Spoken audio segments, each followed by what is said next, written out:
Bonjour les technologues. Aujourd'hui nous allons parler de la notion d'organigramme. Avant de regarder cette vidéo, je vous conseille d'aller voir celle sur les algorithmes qui est aussi disponible sur la chaîne Techno Valley. Commençons cette vidéo en regardant la définition d'un organigramme. Un organigramme de programmation est une représentation graphique normalisée de l'enchaînement des opérations et des décisions effectuées par un programme d'ordinateur. Ouf, je suis arrivé au bout. Bon, déjà, on peut voir que c'est pas très clair. Si je vous dis en plus qu'on appelle ça un algorigramme, un logigramme et un ordinogramme, alors là, je suis sûr de vous avoir complètement perdu. Mais comme pour les algorithmes, on va essayer de partir d'exemples concrets pour comprendre ce que tout ça signifie. On va choisir 5 métiers différents qui chacun utilise des algorithmes. Le premier métier qu'on va choisir est une ingénieure en domotique qui va utiliser des algorithmes pour contrôler des volets roulants, du chauffage. Le second va être un trader qui lui va utiliser des algorithmes pour des contrôles et des calculs financiers. On va ensuite avoir un technicien en alarme qui lui va utiliser des algorithmes et des logiciels pour programmer son système, ses détecteurs, ses sirènes. On va ensuite prendre l'exemple d'une ingénieure en automobile qui elle va utiliser des algorithmes pour tout ce qui va être le contrôle des systèmes de sécurité et de confort à l'intérieur d'une voiture. Pour terminer, on va prendre un codeur, un programmeur en jeux vidéo qui lui va créer des jeux vidéo avec des logiciels et des algorithmes.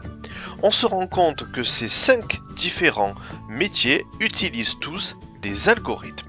5 métiers différents, 5 façons de programmer différentes et 5 logiciels différents. Donc on voit qu'on a des algorithmes avec des langages différents. Il faut alors trouver une solution pour que ces 5 techniciens puissent se comprendre, trouver un outil, un schéma, une description capable de décrire tous les algorithmes dans un langage commun, simple et universel, compréhensible par tout le monde. Et c'est là qu'intervient l'organigramme, puisque l'organigramme est un outil permettant de décrire un algorithme de façon simple et universelle. Nous allons réaliser ensemble notre premier organigramme. Alors je vais me risquer avec un peu d'étymologie. Organigramme, ça vient du grec ancien orgonon, outil, instrument, et gramma, écrit. Ça veut dire que notre organigramme, on va devoir le faire à l'écrit, et si possible, proprement. Pour réaliser un organigramme, il y a 3 possibilités.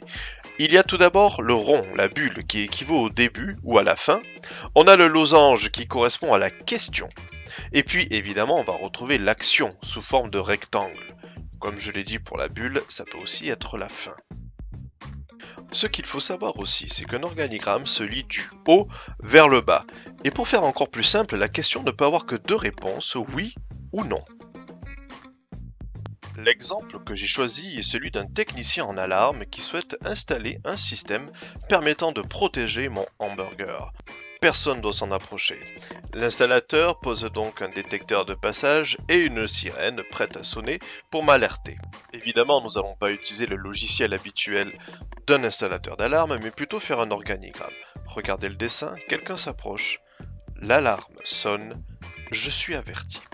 On commence le dessin de notre organigramme par la bulle début. La première action que je vais réaliser va être d'éteindre ma sirène pour éviter qu'elle sonne dès le départ. Évidemment, la première question que je vais poser, c'est « Est-ce qu'il y a quelqu'un ?» Une question, 2 possibilités. Non ou oui. Au départ, il n'y a personne, donc ça va être non. Sur mon schéma, lorsque la réponse est non, je fais remonter ma ligne vers le haut.